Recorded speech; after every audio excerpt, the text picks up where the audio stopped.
Assalamualaikum warahmatullahi wabarakatuh. Balik lagi dengan saya Anita Yulianti dengan NIM 2008304082 dari kelas IATC. Nah, pada kesempatan kali ini saya akan melanjutkan mereview buku The History of Quranic Texts dan buku Rekonstruksi Sejarah Al-Quran. Yang pertama yaitu buku The History of Quranic Texts pada bab 5 dan 6. Dalam bab 5 menjelaskan rekaman dan penyusunan Al-Quran. Pertama yaitu ada selama periode Mekah. Pada dasarnya ayat-ayat Al-Quran tertulis sejak awal perkembangan Islam. Meski masyarakat yang baru lahir itu merasakan kekejaman dari kafir Quraisy. Dan pada saat itu kemarahan umat semakin membara begitu mendengar saudara-saudaranya masuk Islam. Keinginan membunuh orang yang beberapa saat sebelum itu ia tuju semakin menjadi-jadi. Masalah utama dalam berita ini berkaitan dengan kulit kertas bertulisan Al-Quran. Meski Ibnu Abbas, ayat-ayat yang diturunkan di Makkah terekam dalam bentuk tulisan sejak dari sana. Seperti dapat dilihat dalam ucapan Al-Zuhri Abdullah bin Sa'id bin Abdi al-Asr, seorang yang terlibat dalam penulisan Al-Quran sewaktu dalam periode ini dituduh oleh beberapa kalangan berbagai sebagai pemalsu ayat-ayat Al-Quran. Suatu tuduhan yang seperti telah saya jelaskan sama sekali tak mendasar. Orang lain sebagai penulis resmi adalah Khalid bin Sa'id bin Al-As, di mana ia menjelaskan, "Saya orang pertama yang menulis Bismillahirrahmanirrahim dengan nama Allah yang Maha Pengasih lagi Maha Penyayang." Al-Katani mencatat peristiwa ini sewaktu Rafi bin Malik Al-Ansari menghadiri Bai'ah Al-Aqabah. Nabi Muhammad menyerahkan semua ayat-ayat yang diturunkan pada dasawarsa sebelumnya. Ketika kembali ke Madinah, Rafi mengumpulkan semua anggota sukunya dan membacakan di depan mereka. Yang kedua yaitu selama periode Madinah.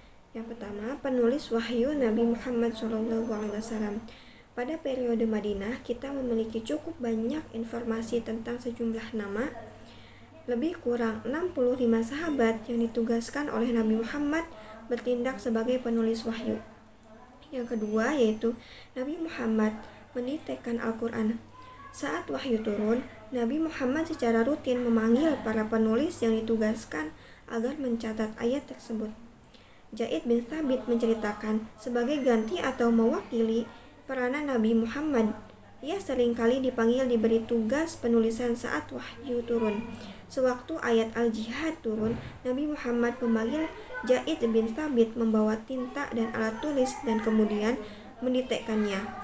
Amr bin Maktum al-Amma duduk menanyakan kepada Nabi Muhammad, "Bagaimana tentang saya? Karena saya sebagai orang yang buta dan sebagai turun ayat dan kemudian turun ayat. Ghair uli al-daror, bagi orang-orang yang bukan catat.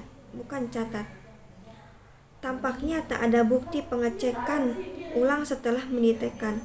Saat tugas penulisan selesai, Zaid membaca ulang di depan Nabi Muhammad agar yakin tak ada sisipan kata lain yang masuk ke dalam teks. Yang ketiga yaitu tradisi penulisan Al-Quran di kalangan sahabat. Praktik yang biasa berlaku di kalangan para sahabat yaitu tentang penulisan Al-Quran menyebabkan Nabi Muhammad melarang orang-orang menulis sesuatu darinya kecuali Al-Quran. Dan siapa yang telah menulis sesuatu dariku selain Al-Quran, maka ia harus menghapusnya. Yang keempat yaitu susunan ayat ke dalam surah. Nah, yang terakhir yaitu ada susunan Al-Quran. Yang pertama, susunan ayat ke dalam surah. Diakui secara umum bahwa susunan ayat dalam surah dalam Al-Quran memiliki keunikan yang luar biasa. Susunannya tidak secara urutan saat wahyu diturunkan dan subjek bahasan. Rahasianya hanya Allah yang Maha Tahu. Karena Dia sebagai pemilik kitab tersebut. Jika seseorang akan bertindak sebagai editor penyusun kembali kata-kata buku yang lain misalnya, mengubah urutan kalimat akan mudah memenuhi seluruh isinya. Hasil akhir tidak dapat diberikan pada pengarang karena hanya Sang Pencipta yang berhak mengubah kata-kata dan materi guna menjaga hak-haknya. Demikian halnya kitab Allah, karena Dia sebagai tunggal dan Dia sendiri yang memiliki wewenang mutlak menyusun seluruh materi. Al-Quran sangat tegas dalam masalah ini. Sesungguhnya atas tanggungan kami mengumpulkan di dadamu dan membuatmu pandai membacanya. Apabila kami telah selesai membacanya, maka ikutilah bacaannya itu. Kemudian sesungguhnya atas tanggungan kami menjelaskannya. Maka guna menjelaskan isi kandungan ayat-ayat itu, Allah menugaskan Nabi Muhammad sebagai penerima mandat. Dalam hal ini Al-Quran memberi penjelasan. Dan kami telah turunkan kepada engkau Muhammad berupa peringatan agar engkau menjelaskan kepada manusia apa-apa yang telah diturunkan kepada mereka.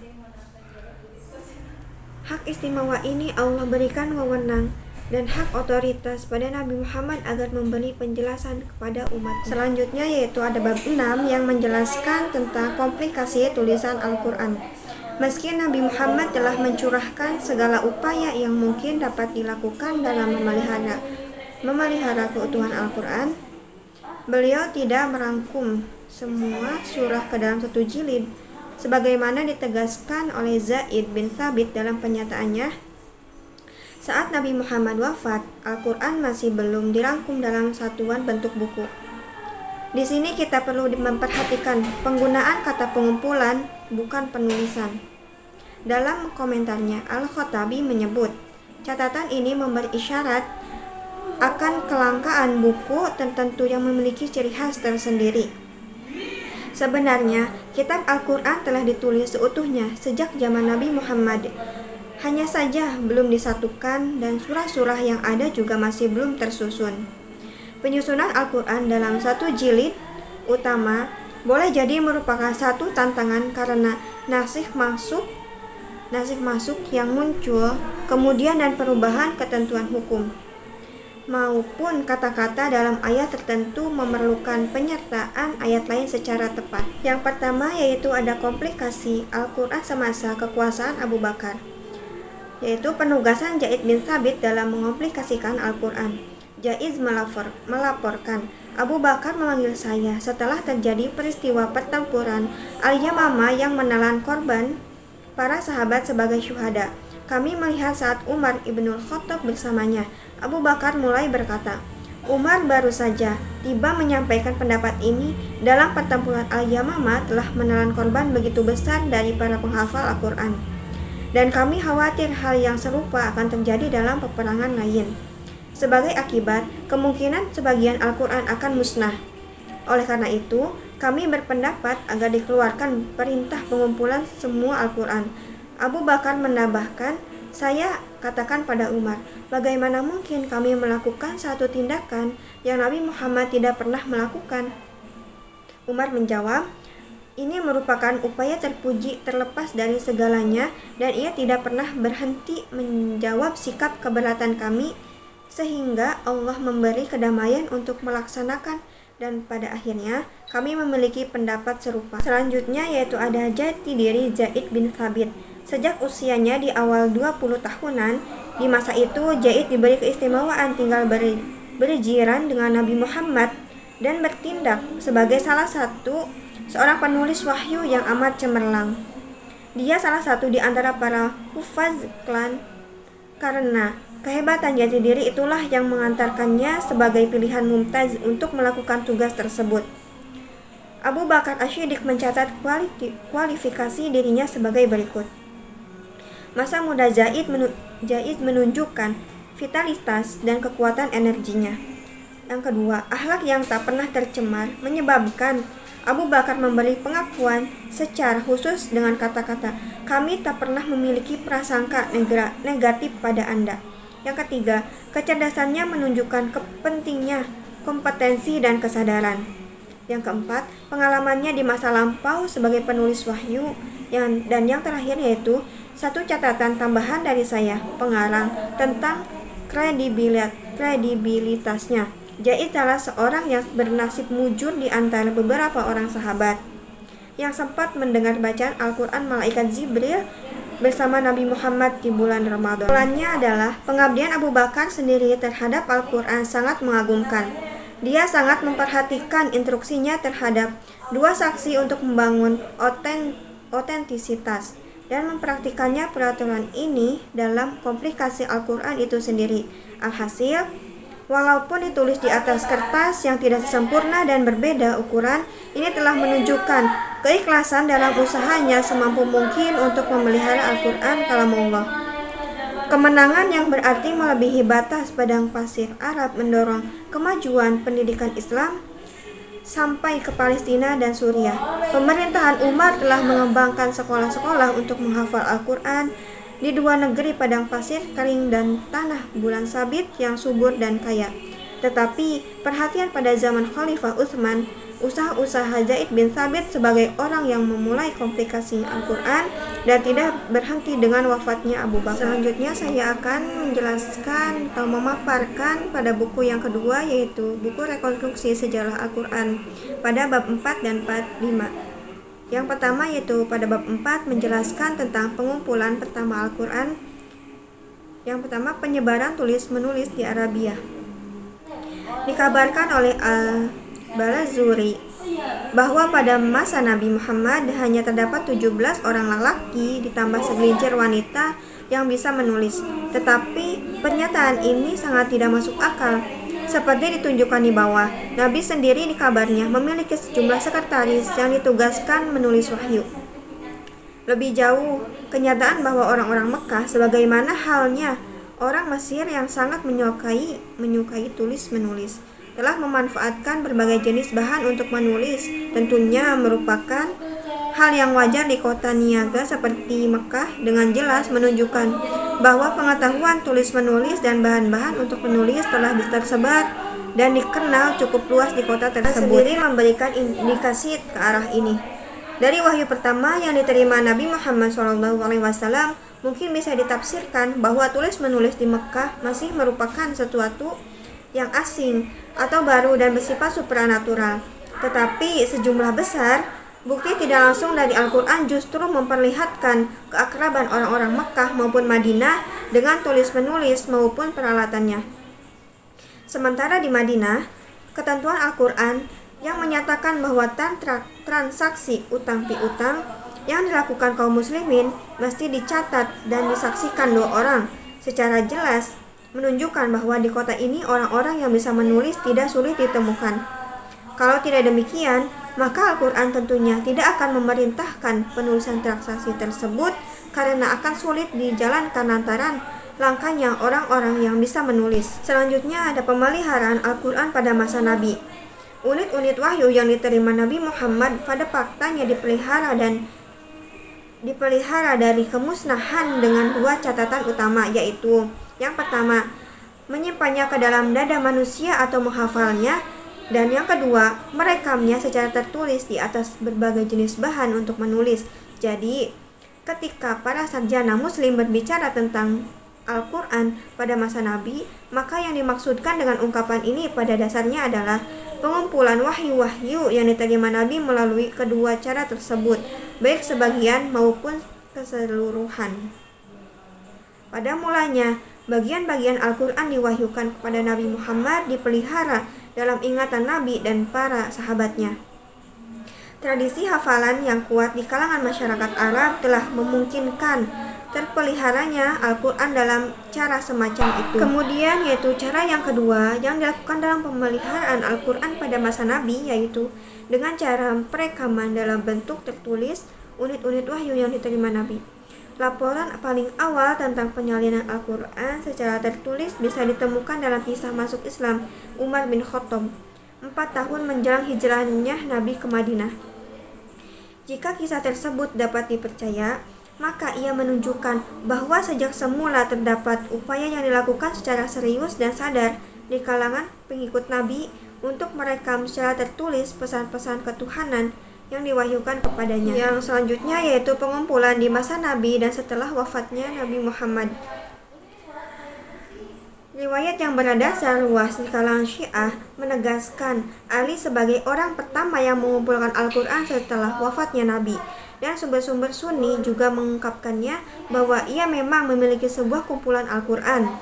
Bentuk riwayat yang diterima secara luas mengenai pengumpulan Ali ini adalah bahwa segera setelah wafatnya Nabi, ketika para sahabat tengah sibuk memilih pelanjutannya, Ali mengurung diri di rumahnya dan bersumpah tidak akan keluar rumah sebelum mengumpulkan bahan-bahan Al-Quran ke dalam sebuah mushaf. Selanjutnya yaitu ada pengumpulan Al-Quran pada masa Zaid bin Thabit. Sebagaimana disebutkan, karakter mushaf yang dikumpulkan Zaid adalah pada esensinya merupakan mushaf resmi karena yang dilakukan atas perintah dan otoritas Khalifah Abu Bakar. Karakter semacam ini masih terlihat menonjol ketika kepemilikan mushaf tersebut jatuh kepada tangan Umar bin Khattab, Khalifah kedua setelah wafatnya Abu Bakar. Suatu kumpulan resmi Al-Quran semacam itu tentunya bisa diduga memiliki otoritas dan pengaruh luas sebagaimana dinisbatkan kepadanya. Selanjutnya yaitu ada bab 5 yang menjelaskan tentang beberapa mushaf pra-Utsmani. Yang pertama yaitu mushaf primer dan sekunder. Pada abad keempat, beberapa sarjana muslim melakukan kajian khusus tentang fenomena mashahif ini. Kajian paling terkenal adalah yang dilakukan oleh Ibnu Al-Anbari mendahului karya Ibnu Mujahid tentang qiraah 7. Sayangnya kitab Al-Mahahib Masahib yang disusun oleh Al-Anbari itu lenyap di telan masa dan hanya ditemukan bekasnya dalam kutipan-kutipan yang dibuat sarjana muslim belakangan. Seperti dalam karya Al-Suyuti, satu-satunya karya dari masa ini yang sampai ke tangan kita adalah yang disusun oleh Ibnu Abi Dawud, yaitu kitab Al-Masahib. Adapun skema mushaf-mushaf yang awal ini, baik mushaf primer maupun sekunder, dapat dikemukakan sebagai berikut. Yang pertama yaitu mushaf primer. Yang pertama mushaf Salim Ibnu Makil.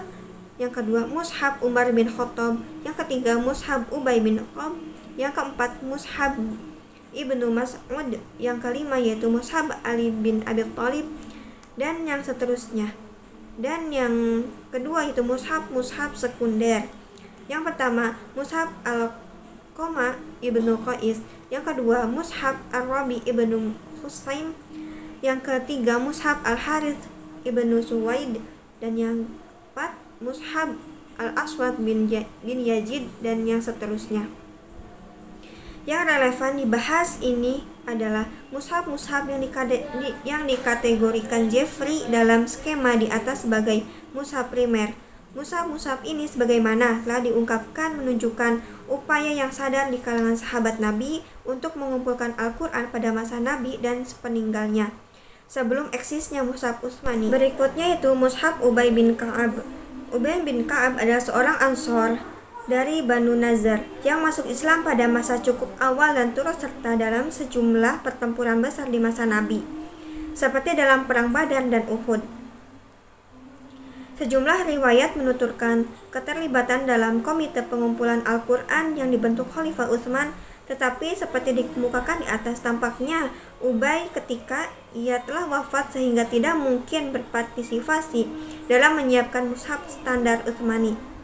Demikian pula sejumlah riwayat menuturkan keterlibatannya dalam proses pengumpulan Al-Quran pada masa Khalifah Abu Bakar. Selanjutnya yaitu susunan surat dalam mushaf Ubay, sekalipun dengan sejumlah perbedaan yang relatif cukup besar jika dibandingkan dengan mushaf Utsmani. Secara garis besarnya memperlihatkan prinsip yang umumnya dipegang dalam penyusunan tata urutan surat dalam mushaf-mushaf Al-Quran yang awal, termasuk mushaf Utsmani, yakni mulai dari surat-surat panjang ke arah surat-surat yang lebih pendek. Yang kedua yaitu mushaf Ibnu Mas'ud. Adapun salah satu karakteristik mushaf Ibnu Mas'ud adalah ketiadaan 3 surat pendek, yakni surat 1, surat 113 dan 114 di dalam teksnya. Riwayat lain mengungkapkan bahwa hanya 2 surat, yakni surat 113 dan 114. yang tidak terdapat dalam mushafnya. Penyusun ini mengungkapkan bahwa ia telah melihat sebuah manuskrip mushaf Ibnu Mas'ud yang berusia sekitar 200 tahun yang mencantumkan pembuka kitab surat pertama, tetapi ia menambahkan bahwa dari sejumlah manuskrip mushaf Ibnu Mas'ud yang telah dilihatnya, tidak ada satupun yang kesesuaian antara satu dengan lainnya. Karakteristik lainnya dari mushaf ini terletak pada susunan surat di dalamnya yang berbeda dari mushaf Utsmani. Ada dua riwayat tentang susunan surat dalam mushaf Ibnu Mas'ud yang secara keseluruhannya bersesuaian antara satu dengan lainnya. Yang pertama dikemukakan oleh Ibnu Al-Nadim berdasarkan otoritas Ibnu Syahzan, dan riwayat kedua diungkapkan oleh As-Suyuti mengutip pernyataan Ibnu Ashtah yang kembali kepada Zarir Ibnu Abd Al-Hamid. Yang ketiga yaitu ada mushaf Abu Musa Al-Asy'ari. Abu Musa Al-Asy'ari berasal dari Yaman, tergolong ke dalam kelompok orang yang masuk Islam pada masa awal. Dikabarkan bahwa ia juga turut berhijrah ke Abisinia dan baru kembali pada masa penaklukan Khaybar. Setelah itu ia diberi posisi sebagai gubernur suatu distrik oleh Nabi. Pada 17 Hijriah, Khalifah Umar mengangkatnya sebagai gubernur di Basrah. Dan yang terakhir yaitu ada otentisitas mushaf pra-Utsmani. Dalam garis besar, bacaan-bacaan Al-Quran diklasifikasikan ke dalam dua kategori berdasarkan isnadnya. Yang pertama yaitu adalah bacaan yang ditransmisikan dalam cara yang meyakinkan dan selaras dengan kaidah kebahasaan serta tidak menyalahi tradisi teks Utsmani. Dan yang masuk ke dalam kategori ini adalah bacaan mutawatir dan mansyur, seperti qiraah 7 dan qiraah 10 yang seluruhnya merupakan varian dalam tradisi teks Utsmani. Dan bacaan yang kedua yaitu bacaan yang ditransmisikan secara tidak memadai atau menyalahi tradisi teks Utsmani atau bertentangan dengan kaidah kebahasaan. Termasuk ke dalam kategori adalah qiraah Ahad, Yazid, Wadlu, dan lainnya yang tidak memenuhi kriteria. Qiraah tersebut bukan bacaan sejati dalam Al-Quran. Mungkin cukup sekian pemaparan dari saya, kurang lebihnya mohon maaf. Wallahul muwaffiq ila aqwamit thoriq. Wassalamualaikum warahmatullahi wabarakatuh.